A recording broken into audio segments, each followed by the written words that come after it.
this afternoon. We're very excited to present our panel, From Crisis to Extended Upheavals, a USF panel on the state of urban in slow emergency.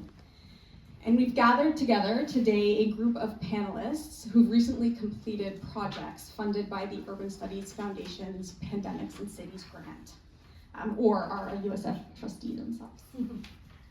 This granting scheme was introduced at the height of the COVID pandemic, and it awarded projects that sought to understand processes of urbanization, so processes related to governance, housing, sanitation, surveillance, at this moment of heightened political ecological crisis. My name is Dr. Carolyn Krause. I'm an associate professor at Queen's, and I'm part of one of the teams that won a Pandemics and Cities grant, and have, along with other colleagues in this room, organized this panel. So the panel itself is a response to this trend in urban scholarship that we were seeing, the scholarship about the relationship between health and the urban that tends to peak during moments of crisis and then fades away when the crisis is declared over, and doesn't wrestle with the after effects of crises or the longue durée that helped produce crises in the first place. And so we've been interested in how the COVID pandemic, but also other socio-ecological crises more generally, create disruptions that can resediment or re-articulate different power blocks, and create techno-fixes, techno-solutions, but are also providing new terrain for resistance, for organizing, for remaking politics and life in many different ways. So we reference slow emergency because we recognize that moments of crisis are often the eruption of long simmering forms of colonial, imperial, and capitalist contradictions that shape the crisis itself and also its after effects. So the way this panel is organized, we've asked panelists to reflect on a set of questions about their or through their respective projects. And we'll do 2 rounds of comments from the panelists. And the first will consider how urban infrastructure, housing, and governance, or whatever the focus of their project has been, how this has been transformed through both slow emergency and immediate crisis, and what happens to tensions, contradictions in accumulation and governance resistance when the crisis is declared over, but slow emergency still remains. The second round is going to focus more methodologically. Panelists will consider the usefulness of taking crisis as an analytic. Think about insights that are developed when doing comparative work across the North and South, and or think through specific methods that they have found useful for studying crisis. And then we'll open it up to questions from the audience. So you can raise your hand and we'll acknowledge you, pass the mic around. But before introducing the panelists, I do want to briefly turn it over to my colleague, Dr. Shuve Ren, to give us a little bit of an introduction to where we are in Detroit. Well, thank you. So a lot of academic workshops take place in a closed room with small windows. But today we are meeting in Detroit, so we have the whole city available to us. So when the panelists introduce their projects, in addition to your 2 big questions, I want each of you to briefly maybe comment also on Detroit. What can we learn from Detroit, and how the groups, the community organizations based in the city can learn from the 4 almost finished projects. So do keep Detroit in your remarks. So hopefully after the panel we can draw some comparative insights based on the 12 case study cities and Detroit. So I will just stop here. Thank you.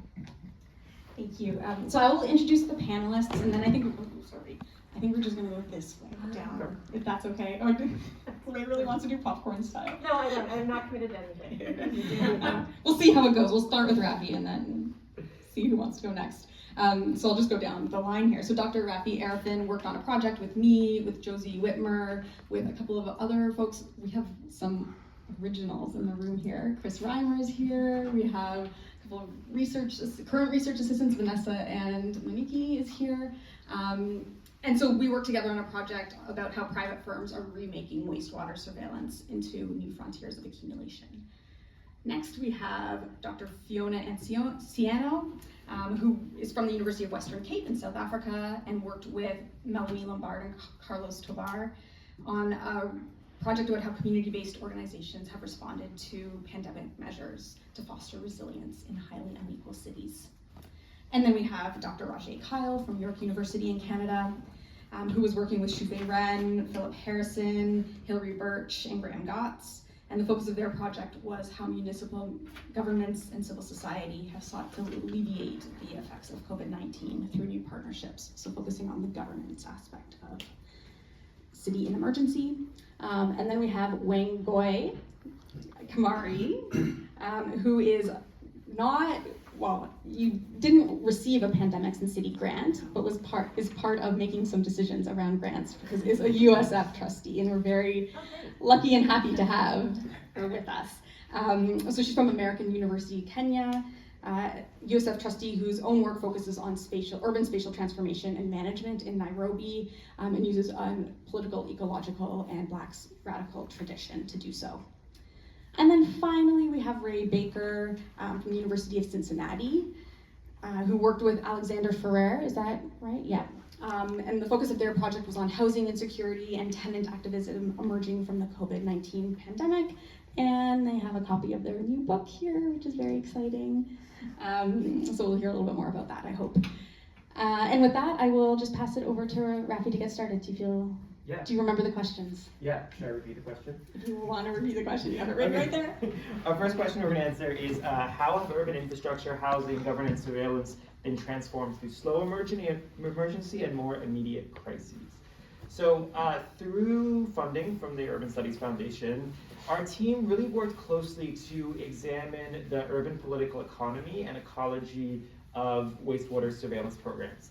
We were interested in tracing how in the COVID-19 pandemic, municipal officials, public health professionals, biotechnology firms, and importantly scientists were transforming metabolic flows of urban waste into vital and valuable sources of bioinformation. Now, this was not only just for governing a kind of like health crisis, but importantly, it was at least for an array of biotechnology firms, an opening up of a new frontier of accumulation. So just as a little immodest plug, we've published these results in four sets of articles, 4 articles in Transactions, Environment and Planning C, Dialogues, and Water Research. So if you want to hear more, please check out, you can always talk to me, or Carolyn or Josie, or check out some of those articles. So while the scale and speed of today's programs are undeniably novel, the practice and technology of wastewater surveillance is itself not entirely new. So collecting and analyzing sewage to glean insights about health dates back to about the early 20th century. And it's really been used to manage all kinds of infectious disease crises, from cholera to polio, to more contemporary rollouts to manage the opioid crisis beginning in 2016 and 2018. Through some initial historical work, we found precedents of how this technology was used in ways that are racialized and gendered. So to manage rupture and crisis, from monitoring the health of Black minors in South Africa, to examining the efficacy of the polio vaccine, not among a kind of generalized population, but incarcerated women and girls in a now infamous Connecticut prison. So the racialized and gendered prehistory of this field is important to consider as scientists flout the kind of newness of the technology as an alluring technical fix to deeply political social problems. So in that way, our work is situated in a body of scholarship, including Warwick Anderson's work on what he called the excremental colonialism of American empire in the Philippines, and the racialized nature of the first mass marketing of soap by the Paris Soap Company, as eloquently traced by Anne McClintock in Imperial Leather. But acknowledging the kind of the slow, accreted, and historical nature of these dynamics does not preclude studying the novelty of the current moments, what's happening right now. We found that in the moment of pandemic crisis, biotechnology firms quickly established themselves as central to the implementation and the operation of these surveillance technologies. This represented a fundamental shift in who the actors that were involved in wastewater surveillance, fundamentally different from the kind of small-scale interventions and experiments in the early 20th century. And of course, the involvement of the private sector had consequences. We found through interviews and analysis of industry reports that large biotech firms were testing their proprietary technologies in refugee camps and in wartime settings like Ukraine. This was aimed at creating like a new set of private technologies, but it was also to manage internal contradictions in the firm itself. So one firm, Ginkgo Bioworks, used wastewater surveillance initiatives to bolster its revenues, as other parts of its biotech business were falling short of investor expectations. So the motive here wasn't just public health, right? It was an opening up a new frontier of accumulation that was concerning. So with the involvement of private actors, wastewater surveillance transformed from like a somewhat obscure or niche field into a central plank of urban public health in crisis, and it's one that remains to this day. So this transformed what is often celebrated as public health's biggest contribution to global well-being, right? Publicly funded and managed sanitation and sewage networks. It transformed that into a kind of parasital, is that a word? Parasitic, thank you. Parasitic public-private health observatory, where data from like an urban commons sewage is rendered both vital for governance, but also valuable for private firms. Before I pass it on, there's one more part to this question, right? If you want to, yeah. If I want to. What insights has your respective project revealed about the tensions and contradictions that occur when emergency is declared over? In 2 minutes. We found 3. The first is that the public-private partnerships that were developed during the emergency have changed the role of private firms in public health, introducing incentives and motives that can fundamentally conflict with state-run public health initiatives that are supposed to be kind of arrived at through democratic consensus, representing some kind of will of the public. As a second, the crisis really normalized and rolled out wastewater surveillance as a tool that will remain, but as funding for COVID kind of wanes, wastewater surveillance becomes a sort of roaming technology, a solution or practice that's in search of a new problem or a new crisis to manage. It's finding its use as we speak today in governing opioids in North America, antimicrobial resistance in the global south, and a few other crises. So we suggest that like such unmoored surveillance technologies, roaming surveillance technologies in search of problems, are deeply politically dangerous. The final thing is that we've heard over and over again in our research from scientists, from public health officials, that the poop doesn't lie, or that the truth is in the sewage, right? And it's the alluring idea that this field could produce unbiased population data in real time. And this suggested a kind of like new age of evidence-based governance in a moment where the very status of evidence or data is being channeled through logics of misinformation and artificial intelligence. So that's all to say that the contours of what transpired and what will happen in the datification of crisis is vital to track and understand for really any left political project. Cool. Thank you. Thank you. So thank you, that was very interesting, and I'll be a little bit briefer in the sense that we did a project. We've done 2 projects, and I want to start just reflecting on the first one that is part of this Urban Studies Foundation, and that was called From Social Infrastructure to Pandemic Resilience, Learning from and Within Low-Income Communities. So the idea of this project was really to look at how did CBOs in real time respond to the COVID pandemic, and what role did they play specifically through the lens of the concept of social infrastructure. We looked at this through 3 different lenses. Firstly, we tried to understand how did CBOs respond to the idea of food security, a little bit around food sovereignty, but ultimately we looked at food security. Care, and that we linked to the actual care of the health crisis itself, and then digital inclusion. Digital inclusion ended up focusing quite a lot on education. That wasn't something we'd specifically set out to look at, but it turned out that most of the digital inclusion that was happening was around how you educated people in the context of a lockdown. So we asked ourselves, to what extent can social infrastructure provided by CBO organizations support pandemic responses in this new world we were living in, where you had both a health crisis and a lockdown crisis? And what ultimately did that mean in terms of resilience? At a time when resilience was still a relatively new idea. Now we've talked about resilience a lot over the last few years. We'll talk later about methodologies, but we had 3 methodologies. We used focus groups, interviews, and we used documentary analysis as well. And then the fourth one was WhatsApp diaries. So we used diaries to engage with members of community-based organizations. This was across 2 cities, Cali in Colombia and Cape Town in South Africa. There were 3 CBOs in Cali and 2 CBOs in Cape Town. And just to also be clear that these CBOs were very much community-embedded organizations. So they were local leaders living within their neighborhood. They were not externally imposed NGOs. They were not well funded. These were very much of the neighborhoods. We were looking at the neighborhood scale.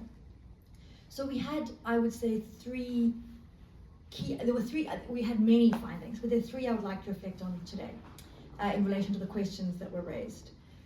Firstly, this seems so obvious now when we say it, but I think it's really important to say that the CBOs played an incredibly significant role at the moment of lockdowns and the pandemic. And we can know that now. You know, we can look back and go, yes, we know. And I think your paper talks, other papers talk about hyper-local. We know, it seems intuitive. Of course, community-based organizations were going to be the first responders, the front line. But actually, we didn't know that at the time. And so I think we mustn't forget this, that it is something that we hadn't seen or necessarily known what would play out when neighborhoods, and particularly in our case, these were very low income neighborhoods, with lack of informal settlements, vulnerable, marginalized groups in Colombia as well. We didn't know how things were going to pan out. But our research has shown quite clearly that without those CBO-based organizations, there wouldn't have been a focal point to help distribute food, to help distribute care, and to help facilitate digital inclusion through things like WhatsApp and support education in these different times. So I think that's, to just really hold on to that. And we have written a paper on looking at how CBOs are really a new form of hybridizing governance in times of crisis. And that we've got to think of this as a new level of a new type of governance that comes into play, particularly in these moments of crisis. And we've looked at that through what happened with food sovereignty in these neighborhoods and the ways in which these CBOs provided, really in Colombia, what they called tables of hope, where they provided food on these tables of hope of food where you could share. And in the communities we looked at in Cape Town, where people were actually able to distribute food parcels at quite large scales through these CBOs. And the CBOs could only do that because they built up trust over years, decades in some case, amongst residents. The second key thing I think is important to note is that actually our research showed that the illness itself, COVID itself, was not the main crisis that these neighborhoods were dealing with. Certainly not for many, many months. It was actually the impact of lockdown. Not being able to work, not being able to move, not being able to access your usual networks and resources. That was the crisis they were dealing with. And so, a lot of what we think about now is the health crisis. But actually, in some ways, they're quite separate. So I'm not actually being that quick. And then you never know, you talk as long as I. And then the third issue, I think, that really came out of our research was this quite significant disconnect between the state response and the community response. And I always have this image, particularly in the South African case, of these whirling dervishes. So the national state set the stage for the dance, and people had to dance within those boundaries of where you could and what you couldn't do in the regulations. And you had the local state spinning its one dervish dance on the one side, and then you had the CBOs dancing on the other side, and they were not engaging with each other. And honestly, it wasn't the CBO's responsibility to try to engage with the state. They didn't have the time, skills, or resources. But the local state was not able to hold hands and coordinate with the CBOs at a time when it was essential that they do so. So those are, I think, the three key things I'd highlight coming out of our research. I continue? You can go for it, Yeah, unless thank unless you don't want to, then someone else. Yeah, I can go ahead. So I represent a rather large project too. It's a comparative project across 2 continents and 3 countries. And also, which you would see, I'll comment on that. I don't have a last word on it, but also what is conventionally talked about as the global north and the global south. So it's a very ambitious project. We had, as a team, some experience working together, and at least we knew each other, and we had sort of, the ability to quickly jump into the research when we got the funding. And this was about post-pandemic governance in Johannesburg, Chicago, and Toronto. And I am based in Toronto, so I represent that side. And if there are any detailed issues, questions that people want to know more about Johannesburg and Chicago, they can ask my colleagues who are in the audience here. So I think that it's very difficult to summarize neatly the massive project that we found ourselves into. And I think we were more or less naive when we started this. We didn't know that we opened up so many cans of worms.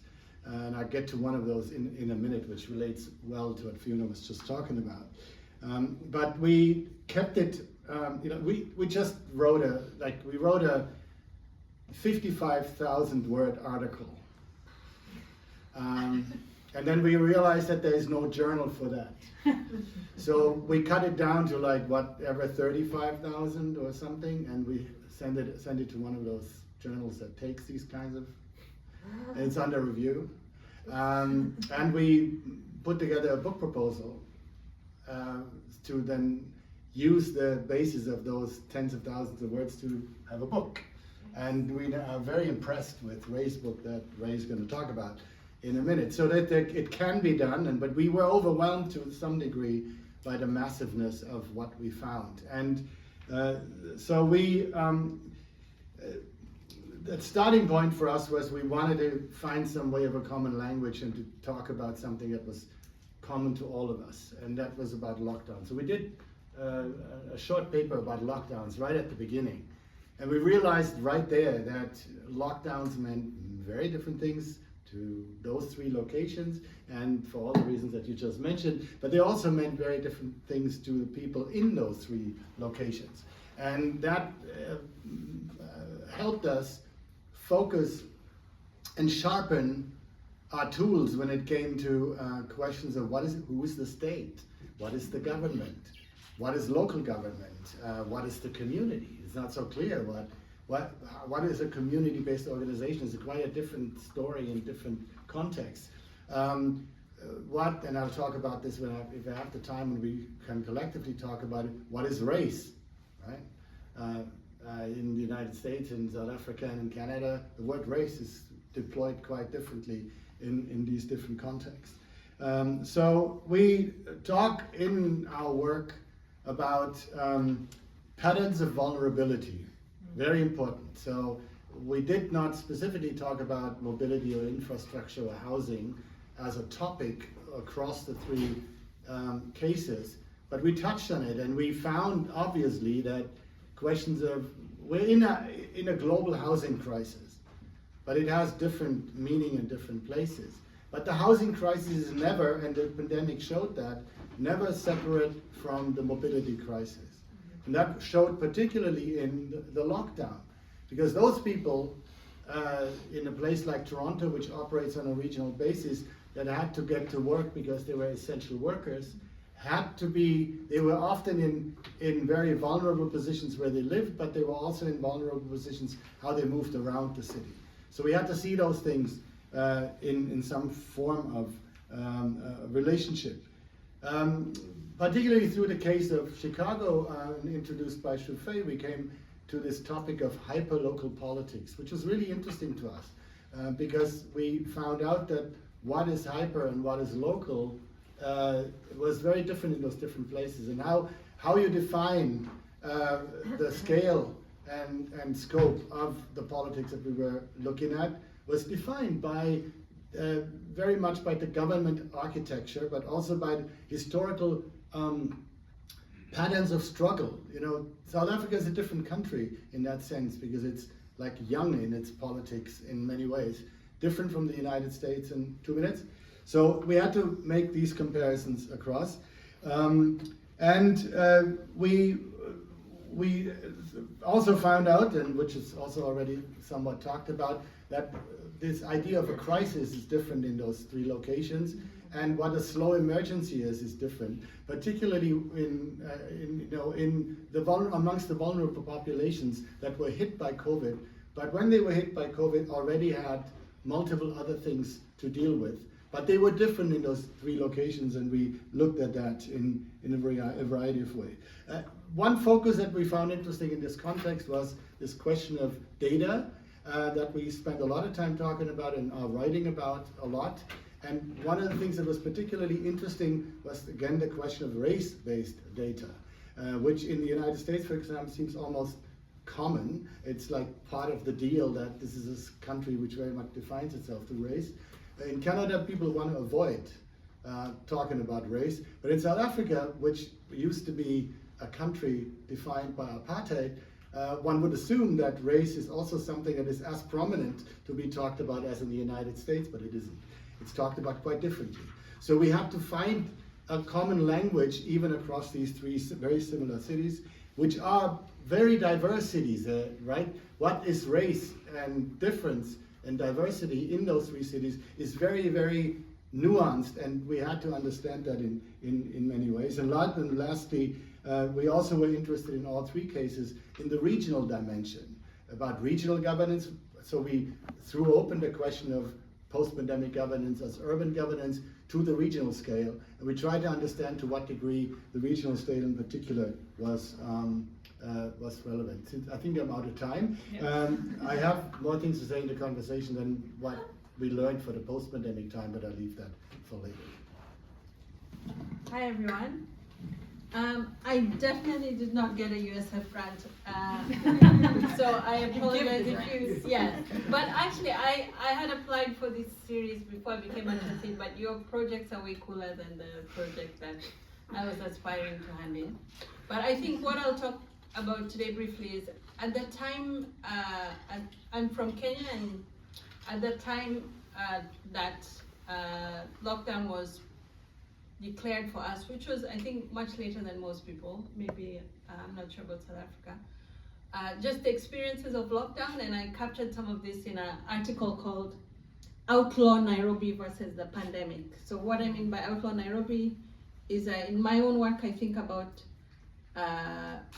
demographics of Nairobians who are considered outside of the law. So they're pushed outside of the law, they have no recourse to the law, but they're also criminalized. So I was just thinking about the experiences during the pandemic, and it's very similar to what Fiona was saying. In terms of the questions, no structural conditions changed. In this context, the water was still an issue, but CBOs came through in trying to find water and trying to find food.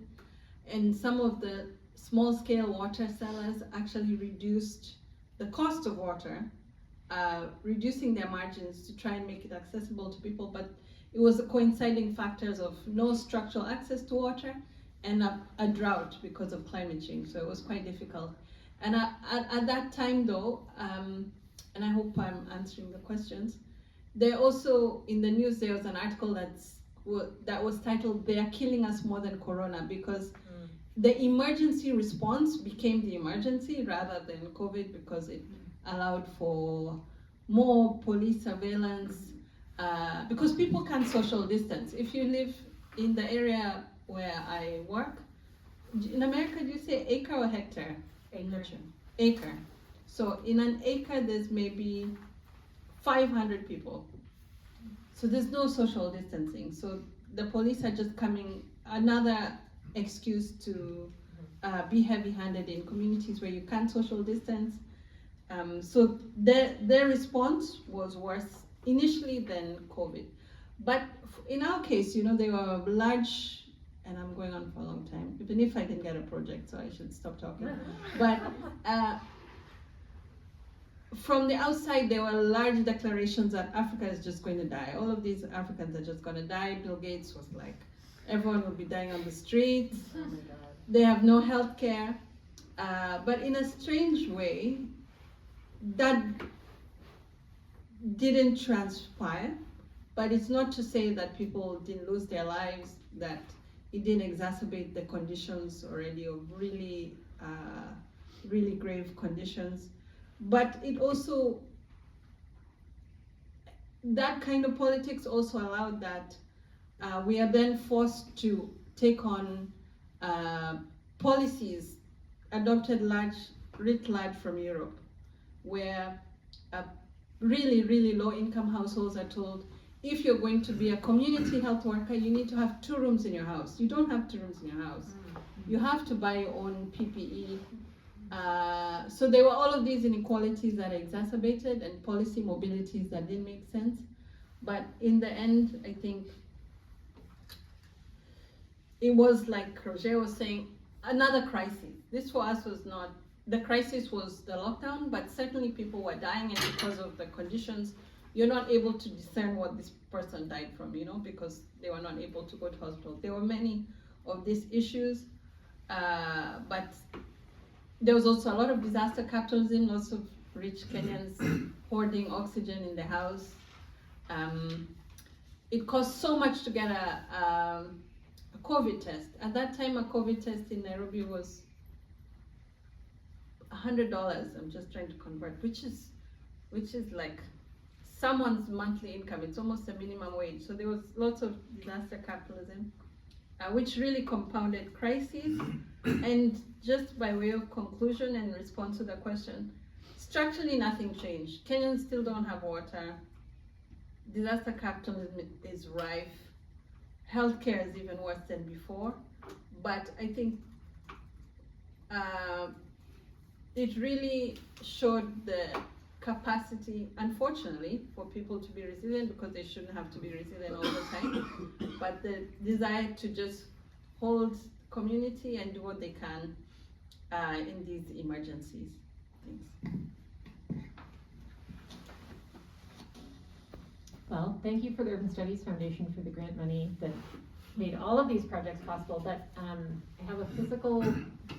I'm showing you this because I'm representing a project that involves upwards of 42 people. There's obviously more people than that, but there's approximately 42 contributors to this edited volume that my friend and colleague Alex Farrar and I put together. Alex is at UCLA. He'll be at the conference this week.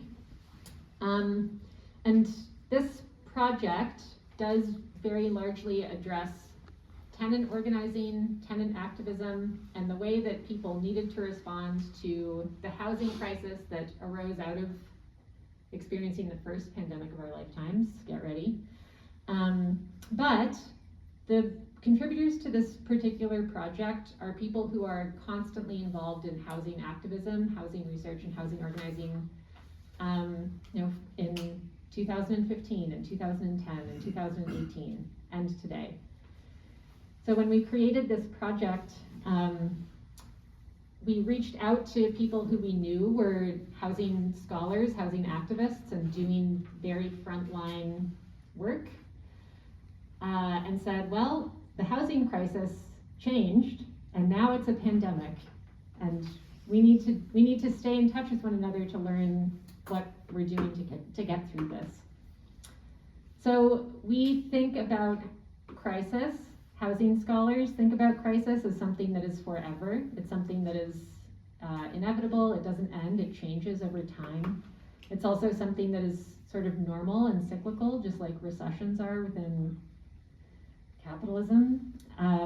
So the idea that there's a slow emergency is true. It's also an ongoing sort of forever emergency. And I wrote down the year 1872 on the sheet of paper in front of me because that's the year that Engels first published about the housing question. This question of what are working class people to do, what are governments supposed to do about the housing conditions of the working class, which are poor conditions with very high rents in places where we need people to work and perpetuate capital. So that was 1872. There's been lots of different kinds of housing crises since then. In this city, there's lots of different housing crises that happen sort of on a daily basis, but when we were all in Boston in 2015, Doug Richardson and Noam Chomsky had a plenary, and Noam Chomsky said, we should stop holding this conference in big cities. We should go to cities that really need our money. Why don't we go to Detroit? And when we go to Detroit, everyone will save money on hotels because we can all buy a house for $1. And I stood up and booed. And I booed because I had bruises on my knees and scrapes on my hands from crawling around in eviction dumpsters in the city, trying to make sure that people had their dearest belongings when their landlords were kicking them out. And I thought more about that comment because I knew I would share that comment this week. And I thought, wow. And of course it was tongue in cheek, but we also need to really think about it. This comment of we'll all save money on housing is really this idea that someone can benefit from a crisis. You too could benefit. BlackRock too could benefit. Someone who's going to buy this house for $1 or $500 or $1,000 is going to benefit from this crisis. Why not we do this ourselves? Ha ha ha, what a nice joke. And now look, we're all in Detroit. So, one of the things that we think about housing as housing scholars is that housing is sometimes thought of as a fix.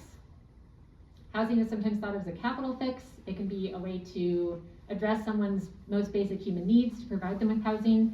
And it's also increasingly thought of as being a financial tool or an asset. There's a constant crisis of housing. COVID is the latest that we've sort of needed to respond to, deal with.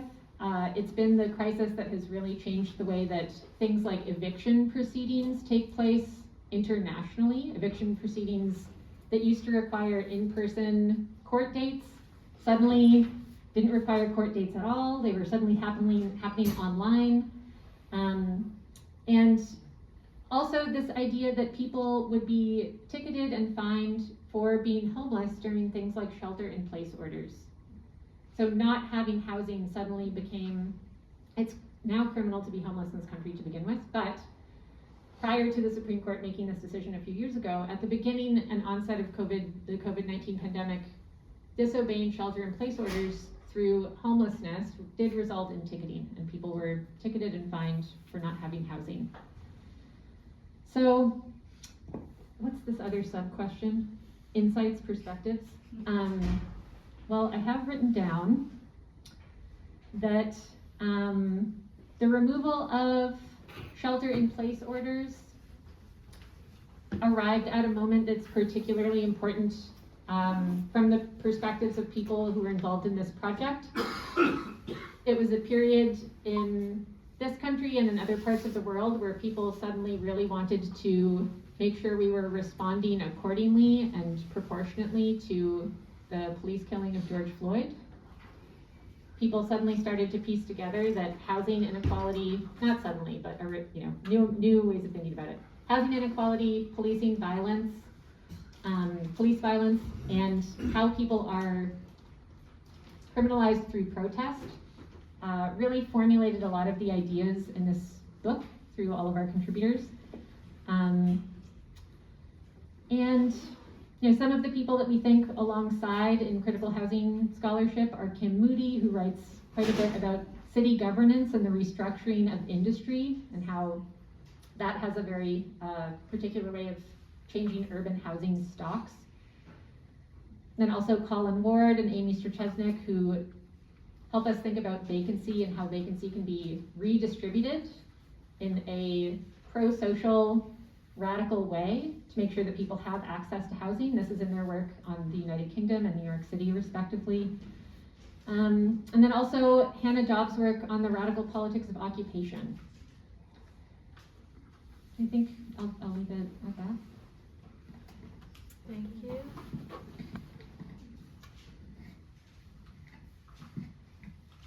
Thank you. We've lost our our moderator or facilitator. So I'll introduce the next set of questions. The next set of questions are threefold.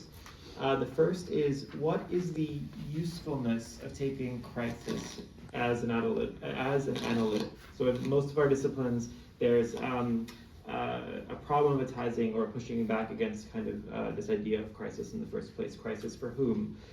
How is that mobilized? So is there any, or what is the usefulness of taking crisis as an analytic?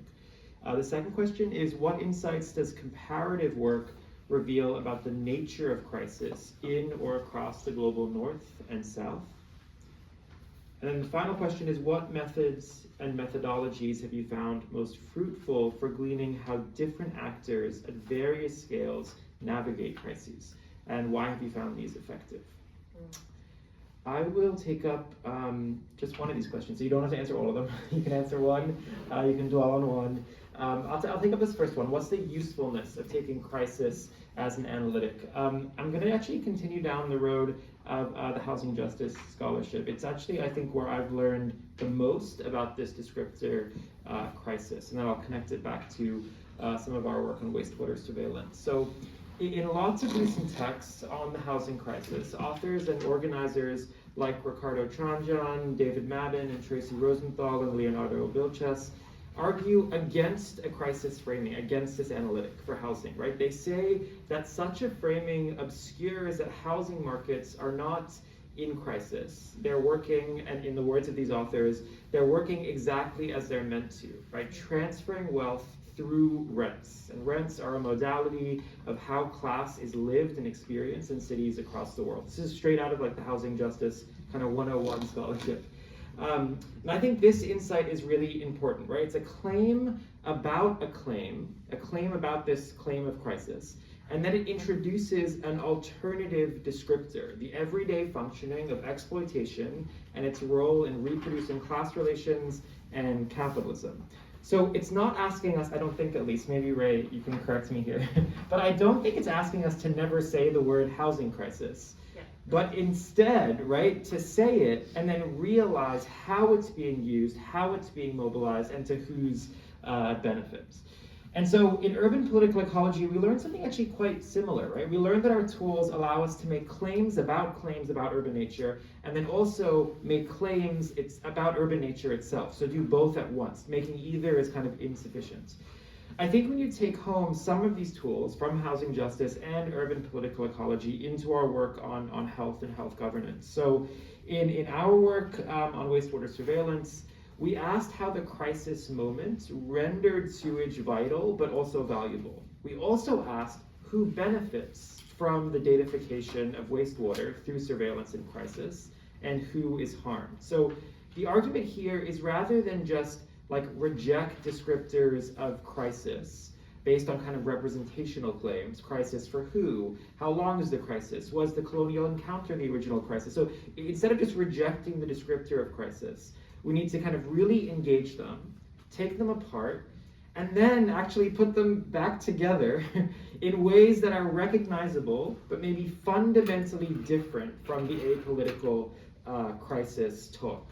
And I'd say this task is urgent and necessary. It's not really a choice on our part, precisely because crisis has become kind of commonsensical, a common sense way to describe conditions for many different classes and sections of society. So I'm not sure it's a word that we can kind of just reject and say we have alternative words. It's one we need to take apart, theorize, and then put back together and deploy in alternative ways, just as this word housing crisis is by scholars and activists as well. That's the only question I want to take up. Okay, thank you. So when we finished our project on CBOs and pandemics, we were very fortunate to get another grant, which was the point of the USF grant actually, was to use it as funding to get another one. So we were fortunate to do that, where we actually have a project that we are now working on, the same team, looking at interrogating urban crisis representation and response in disorderly southern cities. I have issues with the disorderly word, but anyway, that's what the call was. And so the reason I'm saying this is because we obviously found crisis a very useful analytical lens. because it allowed us to see across multiple different places, but also different scales, what was actually, how people were experiencing and living through shocks to the system. So in this particular project, it's basically an expanded methodology. So we now have 4 cities, same 2 countries, Colombia, South Africa, and Buenaventura, Cali, Cape Town, and Johannesburg. Just why these countries? They're actually very similar in several ways. Very, very high levels of inequality, highest in the world, top 3 in the world, and very high levels of violence, high murder rates, particularly in vulnerable low-income communities. So there's a lot, and so this talks to the comparative part, there's a lot to learn across these contexts that are in some ways very, very different, different histories, different cultures, different languages, different, but yet similar experiences. So why have we found crisis? Okay, why have I haven't actually bounced this off my colleagues, how could that be? But why has crisis been useful? I think one of the ways we've used it is it allows us to think across multiple scales, because when you think about crisis, you can think about it individually, you can think about it at the household level, you can think about it through the neighborhood, at the city, at the urban scale, but also the state. So it allows you to interrogate multiple different things using this idea of, and when we say crisis, what do we mean? Well, one of the ways we've thought about it is, firstly, you can have a shock to the system. That can be a flood, it can be a virus, it can be an illness. The shock can turn into or be related to a disaster. Maybe it's a massive fire. The way in which interrogating becomes a crisis, and this we've learned through our research, because we use storytelling as a method for this research. We really got people living in these communities to tell their own stories through a process of spending a week together and then actually creating their own stories of crisis. And one of the key learnings, certainly that I've seen through analyzing these stories, is that one person's shock is another person's crisis. So you may have a shock to the system. Maybe you, I'm thinking of a particular story, but it's one of my colleagues' stories, and I don't want to disclose her history. But what for her was a shock to her system, an accident, an illness that shifted her life, did not become a crisis because she had multiple layers of security underpinning and supporting her in the household, in the neighborhood, within the health system she could work with, and within the state infrastructure. So her shock to her system, which was profound, after a year or 2, never turned into a systemic crisis. The lens of crisis allowed us to see where for some people, a similar shock, or even a much less extreme shock, was a crisis because they did not have the structural stability around them, whether it was state infrastructure or neighborhood or family infrastructure, to help them deal with and respond to that shock. And so it became a perpetual crisis that led to, continuous generational issues, actually. And so I think that is why, to me, crisis is a very useful analytic. And I'm not talking here about other people's literature, I'm talking about how we've looked at it really from grounded research. It allows you to see structural, systemic, and governance factors as well, and through the lens of the individual life experience. So, very useful in our research. In terms of methodology, I think to really understand crisis, we have had to approach it through mixed methods. And I don't mean mixed as in quants and quals, I mean mixed as in participatory action research, how people experience it themselves, and through doing a lot of interviews with state officials. Because and this way has been quite interesting. Our stories allowed us to see how people themselves construe and understand and live through crisis. Our interviews with state officials across these 4 cities allowed us to see what somebody in this position of power actually sees crisis to mean. And we haven't had a uniform response across the 4 cities.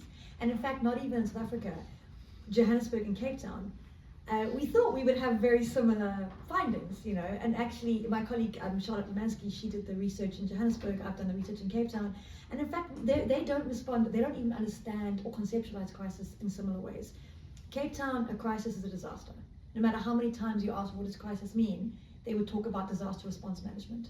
And they would even then talk about crisis as being when we internally, what we do with our city officials or the mayor when he's under threat, and how we have crisis response internally. And it was very interesting to actually think, okay, so that's the lens you see it through, in a way that we wouldn't have seen otherwise. So I think what's great about methodologies and using these kind of very broad, traditional as well as new participatory action methodologies, is it gives you insights into different ways and the different power holders and communities are actually seeing what crisis may mean to them. Thanks. I'll pick up on that question about the disaster and the crisis. And that only came to me more recently, and we didn't start our project thinking about crisis as a problematic term, to be quite honest, but because there was a crisis, we had to deal with the politics of it. So I get back to this, but now I understand better, and Philip gave us a great rundown on the current debates on crisis earlier today in another session. But there is a when there is a disaster, for the most part, when a disaster happens to people or to a city, it's not really clear, is there a rhyme or reason to that disaster? It could be coming from anywhere. But the difference to a crisis is that a crisis has a necessity. So when, for example, when you're brought up in a Marxist framework, a crisis is part of capitalism, right? I mean, it's necessary for capitalism to purge itself of over-accumulation or something. So there's always a reason for a crisis, and then in the learning on the reasons for the crisis, we make progress in understanding the mechanism by which that crisis is being produced, which is not, in a disaster or an emergency, is not always the case. We can, but it's not always the case. So there is something to be learned, and that's where I'm not as hypercritical as some of the people that were cited earlier, which we dialogue with, to not, pour out that crisis baby with the bathwater, to keep it, like you said, it's an operative term that we can learn from, because a crisis as a necessary event is important. There was other things that when we started working, and I already described that in the first round, that we opened up so many cans of worms. The interesting thing about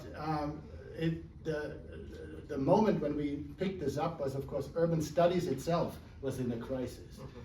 People were at each other's throat about what is the right and wrong urban studies. Planetary urbanization, is that good or bad? Question about, can we talk about the global north and the global south divide? Should we now all be majority urbanists, and should we all be southern urbanists? There's a number of crises were there.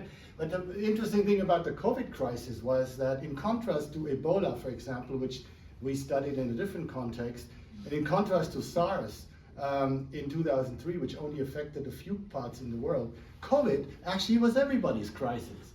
And so finally we had a universal experience of a crisis that we could take up. So urban studies could now be looked at through a lens that makes actually things comparable.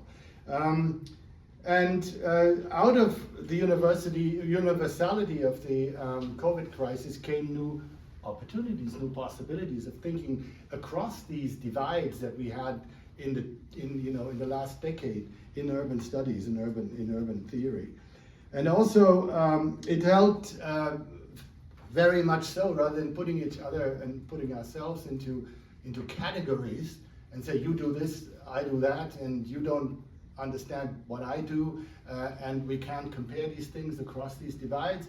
It actually gave us now a sense that the crisis, having experienced it, allowed us to look across these urban cases as almost universal experiences, and to create a more integrated urban studies, yet a more nuanced urban studies at the same time. So the crisis allowed us to be then wiser than we were before the crisis of COVID. And COVID really gave us that opportunity.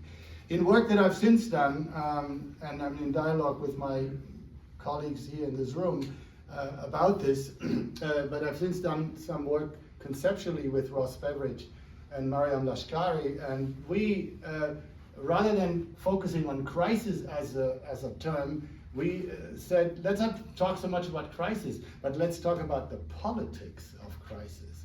And when you talk about the politics of crisis, you can talk about 4 different kinds of politics of crisis. And one is a chronopolitics, which is already, for any Marxist we know, crisis is always tied to an understanding of time. It's circular, or it's Kondratyev cycles or whatever. It can be all kinds of temporal metaphors connected to it. But it's also a spatial politics of crisis. For us as geographers, and particularly those of us who are Lefebvreans, we understand that very clearly. Those of us who are trained by Harvey, we understand that very clearly, that a crisis is spatial. Ed Soja would think of it in extreme terms, but there's Christian Schmidt and others who have been talking about this in these contexts. Thirdly, we talk about a state politics of crisis, and that is really important to the work that we do in Johannesburg, in Chicago, and Toronto, because the state is so different in those places. You need to understand how the state responded, but also how the state constructed the crisis, or maybe fueled the crisis. So that's important. And lastly, there's an epistemological politics, a knowledge politics of crisis. And that gets me back to where I began, which is all of urban studies and urban theory was in crisis before COVID. And I think we've moved it along together in this project, but also in our dialogue, which we have right now with other people who have other insights from that universal but nuanced crisis that we have all been through. Thanks. Thank you. I mean, I've learned a lot from you three. And actually building on what Roger says, sometimes crisis for me has a presentism that's depoliticized and dehistoric, and that's not good because it, for example, our climate crisis is actually a colonial problem, but we keep saying it's a crisis, and so in becoming this current issue, then it becomes the politics and the annihilations of structures are not considered. But I do think it's useful. As much as sometimes I fear that it just makes us see just what's in front of us and not what came before, I do think it's useful. And from my own experience, COVID crisis helped us mobilize money and food for people who would never have had even these small bounties, however temporary they were. Food on the table, cash transfers, water delivered to their neighborhoods. So sometimes, unfortunately, allows us to rally funds and people in a way that is harder to do otherwise. And just in terms of the question on what insights does comparative work reveal about the nature of crisis? One thing I saw in Kenya, at least, was that, and maybe I'm projecting, but I feel like mental health was put on the table more because of COVID.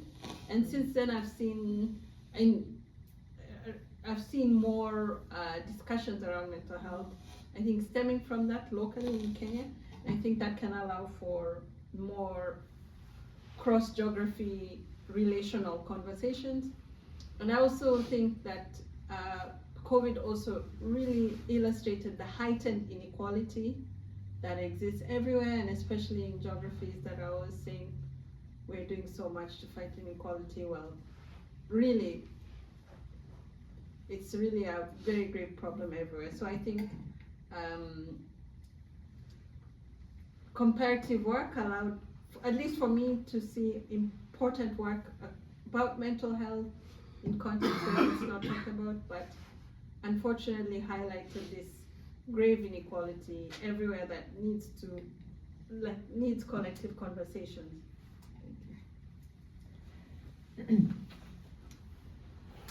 So through, this book arrived finally at my house a week ago, and I've read it 10 times in the last 8 months.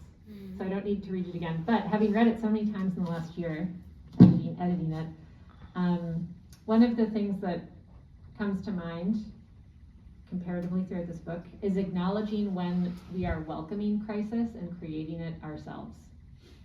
And I'm thinking specifically about the work of Mike Davis and his piece called The Case for Letting Malibu Burn. I read, I actually emailed Roger the day I reread it.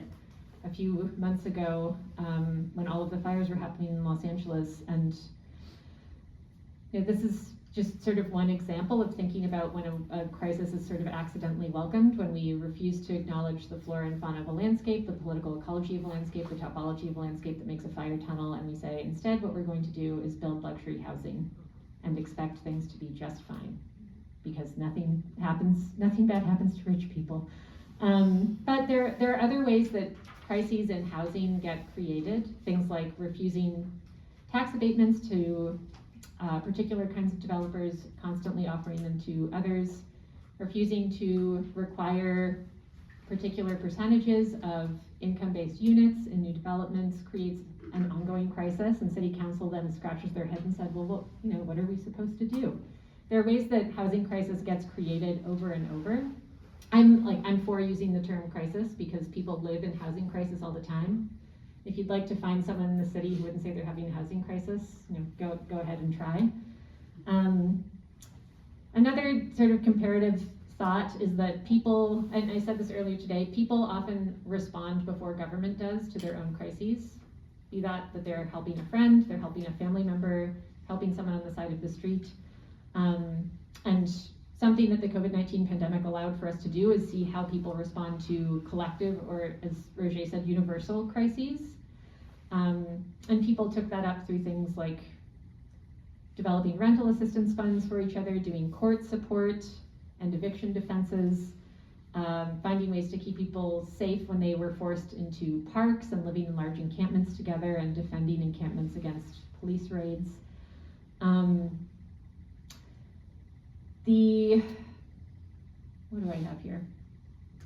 Right, I guess another comparative outcome of this book is that we saw that housing support programs are almost entirely conditional on people's behavior and administered in a way that's completely unequal and inaccessible to different kinds of people. This varies obviously between Canada, the US, Europe. We have a case from India and the Corrigan settlement as well.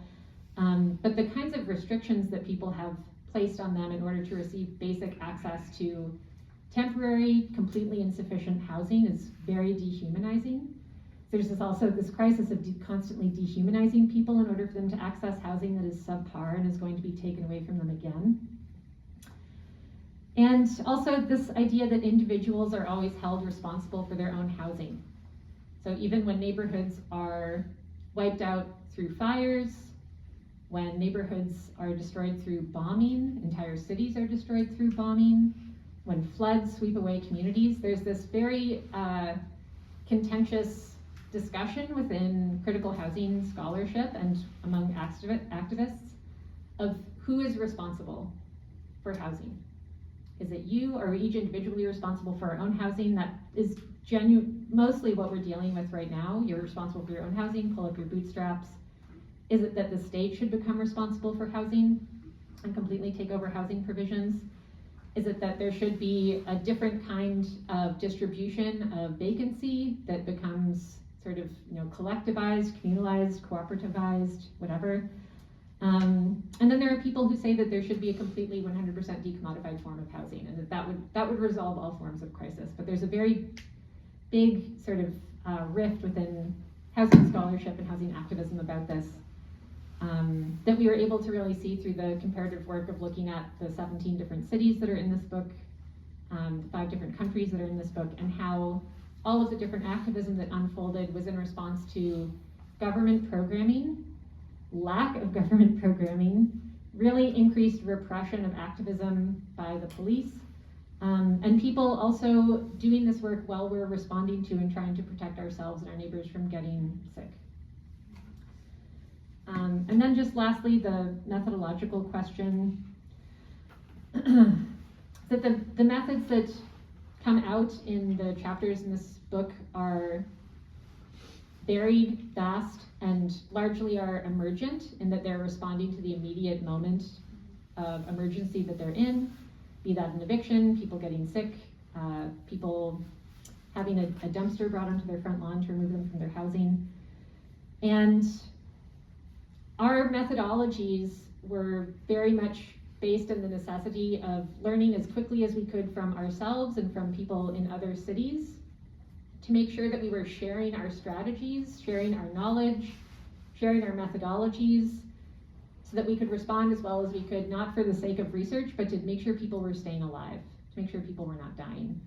And in lots of different moments of crisis, if it's a fire, if it's HIV and AIDS, if it's whatever pandemic comes next, the methodological approach that people who do very activist and community-oriented research do is often about keeping people alive. And that takes so many different forms. It's why I sort of say it's emergent. I lack other language to describe it at this time.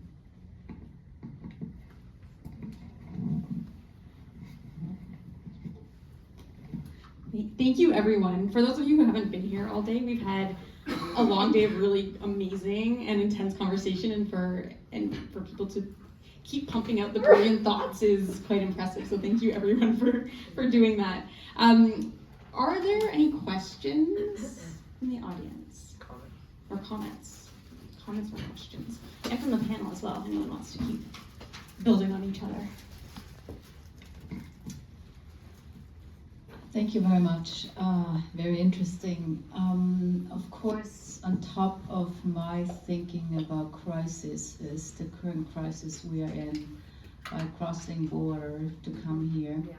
And if that is in the conceptual thinking of what you have done in your work, is that a crisis or is it something else?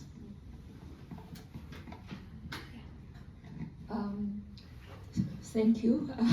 This is the last session of the day. I want to come back to my emphasis on Detroit. We are in Detroit, and this is the right place to think about crisis.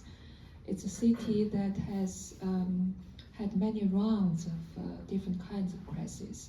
So if there's one message you can convey to the local community groups, what can we learn from Cape Town, from Cambodia, from your wastewater surveillance project? What would that be? I'm going to share the video with my colleagues. So, yeah, so I just am sincere. I want to hear what you can share with the local community in Michigan. Do you want one more, or do you want to take those two? Take one. Okay, take one. Thank you for the presentation.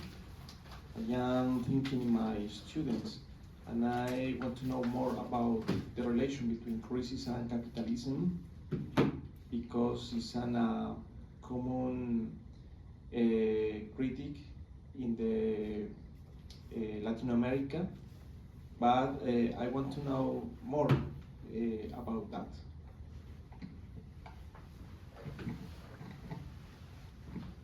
Who wants to go first? We do have another mic that we can use as well, though.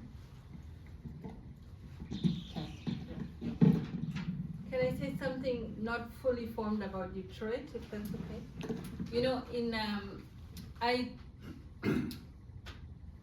teach actually Americans in Nairobi who do an exchange program rather than a broad program, and sometimes I've never actually been to Detroit, but I talk about the water issues in Flint, Michigan, so to create relationality and to show that the structures are the same and that the same solidarity is needed, and the same people who are not thought of as deserving of clean water in Flint or in Gaza or in Nairobi, that's the same, we're dealing with the same structures. And so I think there's, in remembering Flint when we talk about Nairobi or when we talk about Gaza, is not to always, is not to diminish many dynamics, but just to say that we need solidarity across, and also that we are not so distinct. Just because Nairobians don't have water doesn't make it a different situation to the many communities who didn't have water in Flint. And so I say that also to prompt my learning now that I'm here in Detroit, to learn more about that, because I've been talking about this example a lot, kind of as a gut feeling that the dynamics are the same, but we know from capitalism that disposable people are disposable people across, right? So just also a moment to learn. And so when you talk about no water in Flint, also remember no water in Nairobi, systemic dehydration in Gaza, and everywhere. Thanks. Just quickly, these are complicated questions, both of them, and I didn't fully hear yours. Maybe we can repeat that, but let me try to make even a tenuous connection. My history with this city goes back to 1980, 81, when I was a student at the University of Illinois, and I was taking courses with African American liberation, members of the African American liberation movement, who then taught in a program called Black Studies, and I took courses in urban planning and in Black Studies. And my profs at the time were very impressive to me in so many ways, because they taught me a lot about the revolution and put your body on the line and all that. As I was a young early 20-something German guy who was then confronted with this. One of the things they taught me about Detroit was even then, it was in crisis. This was when Reagan was elected, and one of the places that Reagan and the Reagan crisis of the early 1980s, he took out that on Detroit. He went after the auto industry and of the auto workers, and he went after the African American unions in this city. And this was always there, and this idea that this city is associated with this idea of crisis has been, for me, in my biography as an urban studies person, been around since I was an undergraduate student. I wrote one of my first term papers in urban studies at Illinois on the 1967 rebellion here in this city. And I read all about it at the time, as much as one can read as an undergraduate student. I never thought about this city as not in crisis.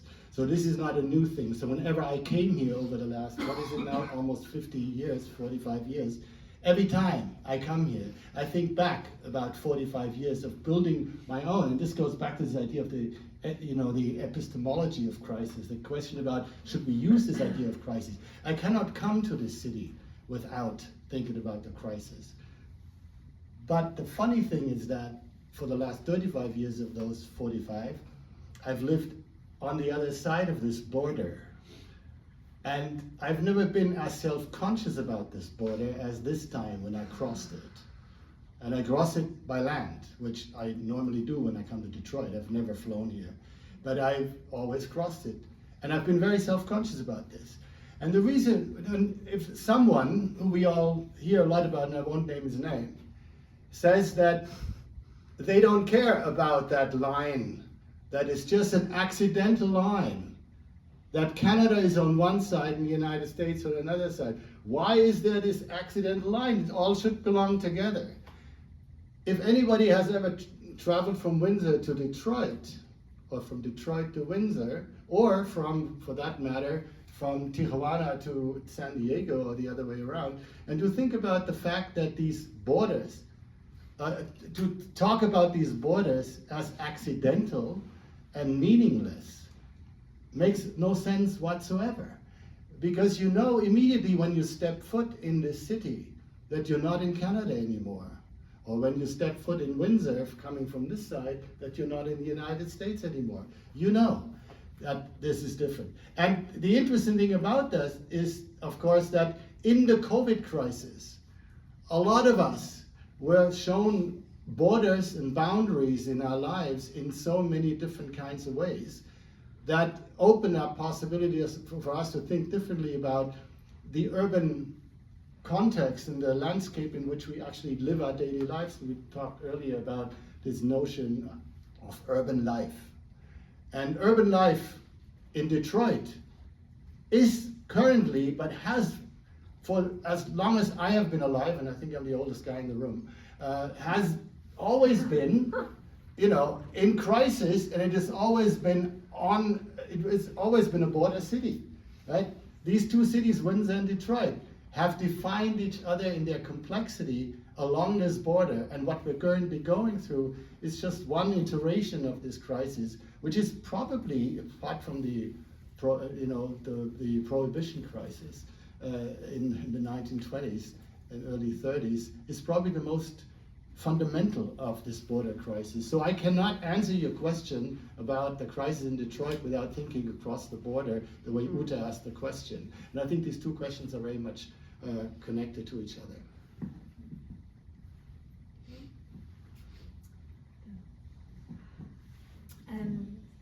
I want to reflect this. I really have learned a lot about Detroit in the last 24 hours, before which I knew pretty much nothing. So bear with me, I do not have any deep history or knowledge at all. But if I'm reflecting on the question Shifa was asking, what I was trying to reflect on is, Cape Town, South Africa is hardly a country that wouldn't have said it's been in crisis, has had crisis, is still in crisis. In fact, we're in annual crisis, from things like not having electricity. So it's all relative, right? You have to think about where you're situated and so part of what I was thinking of was, what is the story you tell yourself? Cape Town has been telling itself a good story about itself recently. It's been telling itself, we're amazing. We are the city of Cape Town officials. I was actually talking to my colleague Graham about thinking through how Johannesburg and Cape Town officials just drive their own management of their city. The mantra in the city of Cape Town is, guys, we've got to get it right here because we are the best government officials in this country, and whatever we do in Cape Town will be copied by the other municipalities. That's not actually accurate, but that's the story they tell themselves. And in a way, that narrative of we either got it right or we're going to get it right is actually been quite useful in some ways for helping the kind of psyche of the city think of itself not being in crisis, even though it has one of the most extreme murder rates in the world and extreme inequality and a lot of problems. Yeah. But the other reflection of learning from what happened during COVID is Cape Town set up across pretty much the whole city these things called community action networks, which we haven't talked about here, there hasn't been space, but they were really quite dynamic. So all areas, informal settlements, were matched with wealthy areas. And there was pretty much from the second week of the lockdown, a sharing and a communal, there's a term that gone out of my head that the academics used, we were mentioning it earlier this morning, but this kind of sharing community where you would, and it happened in my neighborhood, there'd be collection points, you would drop off. When I say something like 16,000 loaves of bread just within a few neighborhoods in which I lived in would be made into sandwiches and then taken to areas that didn't have food. This all happened, and then these networks became embedded and lasted for a very, very long time. They're not still there anymore, sadly enough. But what they did do, and the one thing I would say, if I reflect on maybe what was useful about that, is that it became very clear we're in this together. If you don't have, we don't have, and this is not a city that is, even though it's one of the most unequal cities in the world, it's not a city where we're going to thrive if we don't figure out a plan together and somehow start to see across those boundaries. So I don't know enough about Detroit to know how that works, but I have been interested to see that it doesn't seem, for me, I can see the race. And I'd love to know more about that history, but it's quite striking just going around to the garage there and seeing who was buying food in the garage and what they were buying, the kinds of food, and from the restaurant we were at, and who was sitting in the restaurant last night, and the kinds of food. And I'm trying to get my head around that. Just what people are eating and where they're buying food seems so divisive. So how do you think across these boundaries is one thing I would think to learn about. I think I'll pick up this question on the border in crisis. It's not necessarily from the wastewater work, but it's applying maybe some of the normative principles I've learned and outlined. So I would say, like in abolition geographies, activists like Harsha Walia, the border itself is a crisis, always. The bordering is crisis and is crisis making. In geography, we talk about that as creating a kind of smooth space of flows for capital, but not for people, right? That's been our kind of common everyday retort in geography. But now that's of course changing as well. So tariffs, other kinds of non-tariff forms of blocks to trade are actually making it more difficult for capital to move across these borders as well. And so how might we reckon with that? Well, today we've talked a lot about this this metaphor of the pandemic as a portal, as opening up a possible new way of thinking through crisis. I keep coming back to this because I'm kind of obsessed with it. But Rajay said, you know, the portal has closed. It's kind of a perverse mirror or screen. And I think that's exactly what we're seeing in the border as crisis. So the border's in crisis, crossing this border is in crisis for people and capital. And what do we find ourselves in? I mean, you find progressives, the left, in this perverse screen or mirror, calling for a hearkening back to a kind of free trade. So we're trying to defend free trade, and that was never, I think, most of our lines on the left. So I think this is a thing where it's not a portal, right? The border crisis is not a portal. It's already become this kind of like perverse screen where we're looking back on ourselves and we're defending the positions that maybe a few years ago we would have had a robust critique for. It's a bit depressing.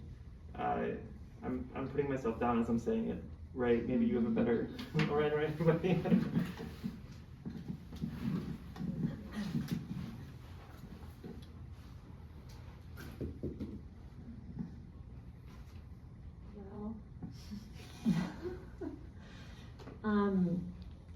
I live here, and I'm part of a lot of activist communities, so I don't have anything. I talk all the time to activists in Detroit because that's what I'm part of. And we all talk a lot to each other. We don't need anyone else chiming in. I'll say that, just as deconstructive as that might be. But this afternoon, every Sunday, and this is like very public information, so it's fine that it's recorded. But every Sunday, for the last 6 weeks, we've been getting together in Detroit's southwest neighborhood. If you look on a map, it will say, often it says Mexican Town or Southwest. And holding a large assembly every Sunday afternoon, so I missed that meeting today. But we're doing work in the Southwest neighborhood where the majority of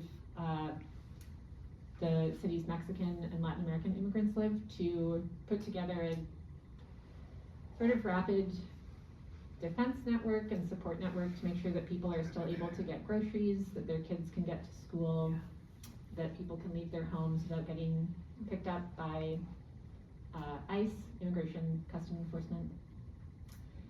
And as far as the border goes, Uta, I do want to acknowledge that question. The proximity of Detroit to the border, which, you know, there actually isn't a proximity, the border is in the city, puts the city agencies that are responsible for law enforcement into a very particular position, where the Detroit police, the Wayne County police, we're in Wayne County right now, the Michigan State Police, we're in the state of Michigan, all have a responsibility to Customs and Border Protection Services, as well as ICE, as well as USCIS that oversees immigration enforcement, to provide all of the data that they collect to federal agencies. So while you're in the city this week, and you're at the conference, and you're walking from the Renaissance Center to Cobo Hall, don't call it Huntington Place, it's called Cobo Hall, which is where we're having the conference. That is the area of the city. It's actually the area of the US-Canada border that has the most surveillance infrastructure that captures the biometrics and likeness of pedestrians. So, if you are an immigrant who's visiting, if you're someone that has a criminal record, none of anyone's business if you do, if you're someone who doesn't want your facial likeness or your biometrics collected and shared with ICE for any reason, you might want to do mask wearing or wearing a hood when you walk to and from the conference this week. That's something to consider about this being a border city. Because of our proximity to the border, anyone that passes through the city of Detroit is subject to ICE, subject to federal surveillance. And the surveillance is collected through Detroit police, it's collected through the state police, and it's collected through the county police. So that's something to keep in mind about the border. Tomorrow morning, I'm going to be presenting on a committee. I'll miss my weekly public health and safety committee that I go to at City Hall. And right now, what we're talking about in that space is an ordinance that would require body-worn camera footage from police officers to be made public within a period of 48 hours without the excuse of ongoing investigation withholding that footage. The reason we're doing that is in part because in the last year,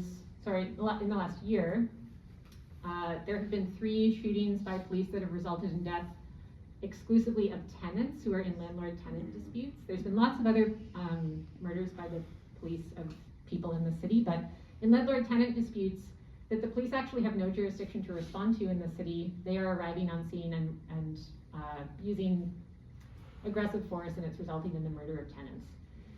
So one of the things that the housing rights, oh my God, I hope no one in the city heard me say that. One of the things the housing rights community, we do lots of different work, but some of us are very involved in this particular ordinance. If you're anywhere in the city and you see a flashing green light attached to a business this week, that business has facial recognition technology in constant use. That's something to keep in mind. And of all of the different surveillance technology that's used across the country, the city of Detroit is responsible for 50% of the misidentifications that have resulted in wrongful detainment and wrongful arrest of people. If you'd like to read more about that, there's a chapter about Detroit in this book that I wrote, and it's based on lots of different organizing and politics and showing up at meetings and yelling. And I'd like to read something that I wrote that I shared with friends that are coming to the conference this week. And if anyone would like a guide to the city of Detroit, how to get around, where to find your coffee, where to go late at night if you're over 55, I'm sorry. You know, this kind of stuff. Pickleball. Yeah, pickleball, Cliff Bells, Jazz Lounge. I have a guide, but at the beginning of this guide, I wrote something that I thought was important for people to hear. So I'm going to take this moment to be obnoxious and read it. And it says, "Welcome to downtown Michigan, to the Motor City, to Motown, Techno City, Murder City, Salt City, Paris of the Midwest, and the city that put America on wheels.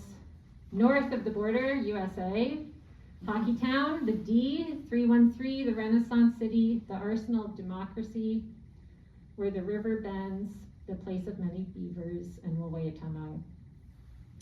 The AAG let us know that this year, the association has been on hiatus from holding meetings in Detroit since 1985, and that the annual meeting is happening here in 2025 in solidarity with the city. If this were said of any other city in the US, both statements would prompt confusion and question. Because there's a national narrative of failure and blight and hardship that are all racialized, attached to the national imagination about Detroit, the US's largest majority Black city, the idea that a professional association would hold a conference here as an act of solidarity is somehow acceptable to declare. What prompts a hiatus to end? What has changed since 1985? Or since 1991, when the city was declared the murder capital of the US? Or since the bankruptcy that's made the city a space of possibility to return to? Don't call it solidarity. Think about the kinds of comfort that people feel in what most Detroiters call the trashiest neighborhood in the city, which is downtown, which is where we're having the conference all week. The city, part of the city that's been completely gentrified, ruined from what it once was, privatized, completely scaled with the most surveillance technology you can find in any border city in the US. And I say this because it's a critique of the association. And not providing access to the conference to community members, not providing a discounted rate to the conference, which I've interfaced with the AG about this a lot in the last year. providing very limited access to community members to come and present, no honorariums for community members to come and present their work, these kinds of things. I think this idea of solidarity is something that is about action and relationships, and it's not verbiage, it's not semantics. And you have to take solidarities very seriously.